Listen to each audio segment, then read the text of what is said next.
अस्सलाम वालेकुम रहमतुल्लाहि व बरकातुहू। उम्मीद है आप सब खैरियत व आफियत से होंगे। रूहानी शिफा खान चैनल पे आप लोगों का मोस्ट वेलकम है, तहे दिल से इस्तकबाल है। आज जो टॉपिक हम लेकर आए हैं वो बहुत ही ज़रूरी टॉपिक है और बहुत काम की बात हम लेकर आए हैं। लेकिन सबसे पहले ये आप लोग करिए कि जो नए लोग हैं और चैनल को सब्सक्राइब नहीं किया है तो सब्सक्राइब करके ज्वाइन ज़रूर कर लें, ताकि बेहतरीन मालूमात आप तक आसानी के साथ पहुँचती रहे। आज का टॉपिक हमारा ब्लड सर्कुलेशन बढ़ाने के तरीके के ताल्लुक से, कि हमारी बॉडी में जब ब्लड का सर्कुलेशन जो है वो सही नहीं रहता है तो किस तरीके से हमारी स्किन और बॉडी के दीगर पार्ट इससे मुतासिर होते हैं, प्रभावित होते हैं और किन किन परेशानियों का सामना करना पड़ता है।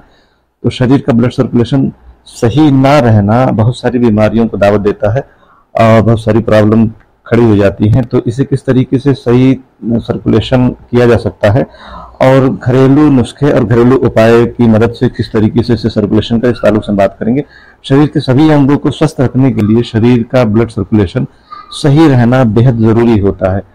ऐसा इसलिए खराब ब्लड सर्कुलेशन का असर आपके पूरे शरीर पर नज़र आता है। खराब ब्लड सर्कुलेशन के जो सिम्टम्स हैं शरीर में अलग अलग तरह से नज़र आते हैं। जैसे कि अगर आपके शरीर में सूजन या नसें तनी हुई नज़र आ रही हैं तो ये खराब ब्लड सर्कुलेशन के वजह से हो सकता है। इसके अलावा अगर आपके मसल्स में दर्द है, पेन है, तो ये भी खराब ब्लड सर्कुलेशन के कारण हो सकता है। इसके अलावा बार बार चेहरे पर एकने होती है या दाग और बालों का झड़ना भी खराब ब्लड सर्कुलेशन की वजह से हो सकता है। ऐसे में ज़रूरी है कि आप अपने खराब ब्लड सर्कुलेशन को सही करें और सर्कुलेशन बढ़ाने के जो तरीके हैं, जो घरेलू नुस्खे हैं, उसके ताल्लुक से भी जान लेना ज़रूरी होता है। सब्जियां जो हरी पत्तेदार हैं उनका इस्तेमाल ज़्यादा करना चाहिए। उबली हुई हरी पत्तेदार सब्जियों का इस्तेमाल करें। पकी हुई चुकंदर, लहसुन और प्याज का इस्तेमाल ब्लड सर्कुलेशन बढ़ाने में तेज़ी से मदद करते हैं। दरअसल सब्जियां असल में ब्लड वेसल्स को हेल्दी रखते हैं और ब्लड सर्कुलेशन को बढ़ावा देते हैं। साथ ही सब्जियों में आयरन की अच्छी मात्रा पाई जाती है, जो कि आरबीसी यानी कि रेड ब्लड सेल्स को बढ़ावा देते हैं और शरीर का ब्लड सर्कुलेशन सही रखने में ज़रूरी भूमिका निभाते हैं। इसलिए हेल्दी रहने के लिए आपको अपने ब्लड सर्कुलेशन को बढ़ावा देना चाहिए। इसके अलावा कुछ ऐसे फल होते हैं जो ब्लड सर्कुलेशन तेजी से बढ़ाने में मदद करते हैं, जैसे अनार और जामुन। दरअसल इनमें कुछ एंटीऑक्सीडेंट होते हैं जो कि शरीर को हेल्दी रखते हैं। दूसरा, इनके पॉलीफेनॉल्स और एंथोसायनिन बेहतर ब्लड सर्कुलेशन के लिए टिश्यूज को बढ़ावा देते हैं और अधिक ऑक्सीजन को अवशोषित करने में मदद करते हैं। इसलिए अगर आपको अपने शरीर में खराब ब्लड सर्कुलेशन के असरात नज़र आते हैं तो अनार और जामुन का इस्तेमाल शुरू कर देना चाहिए।